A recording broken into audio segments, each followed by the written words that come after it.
আসসালামু আলাইকুম। ওয়ালাইকুম আসসালাম। কেমন আছেন আপনি? জি, আলহামদুলিল্লাহ ভালো। কি নাম আপনার? আমার নাম মাহবুবুর রহমান। কোন দেশে যাচ্ছেন? মাল্টাতে যাচ্ছি। মাল্টাতে যাচ্ছেন। ওয়ার্ক বিষয় না কোনো স্টুডেন্ট বিষয়? স্টুডেন্ট ভিসায়। স্টুডেন্ট বিষয়। আচ্ছা, যখন আপনি স্টুডেন্ট বিষয় প্রসেস করেন, তখন সময়টা বলবেন যে কতদিন লাগছে? এটা অনেক লং পিরিয়ড ছিল। লাইক হচ্ছে যে 6 মান্থ অ্যাবাভ। 6 month averse.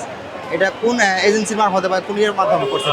আমি এজেন্সির নেম বলতে চাচ্ছি না, বাট হচ্ছে আমি বলতে চাচ্ছি যে বর্তমানে মাল্টার ভিসা রেশিও অনেক down, almost 2 to 3%।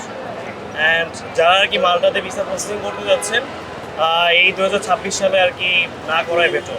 I think 2027-এর যে জানুয়ারি বা ফেব্রুয়ারি ইনটেক আছে, ওই ইনটেক দুটোতে আপনারা চাইলে ট্রাই করতে পারেন। বাট 2026-এ আর কি ভিসা রেশিও একদম ডাউন থাকবে। অ্যান্ড অলমোস্ট এটা হচ্ছে যে 3-4 মাস থেকেই যাচ্ছে। রিসেন্টলি কিছু মাল্টার গ্রুপে আমি পোস্ট দেখলাম, অলমোস্ট 900 পাসপোর্ট কালেকশন আসছে। এর মধ্যে হায়েস্ট 2-1 জনের ভিসা হয়েছে।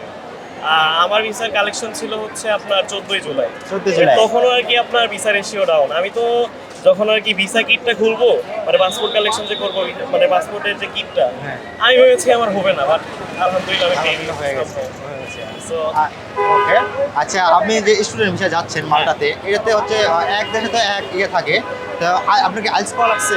না, উইদাউট আইএলটিএস। আমি রানিং স্টুডেন্ট ছিলাম আর কি, এইচএসসি 25 ব্যাচ। ও আচ্ছা আচ্ছা আচ্ছা, বুঝতে পারছি। আপনার আইএলটিএস লাগেনি? না, উইদাউট আইএলটিএস।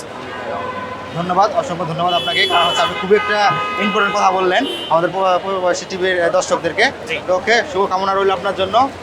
ভালো থাকবেন। Okay, ধন্যবাদ। thank you. Thank you so much. আসসালামু আলাইকুম। ওয়ালাইকুম আসসালাম।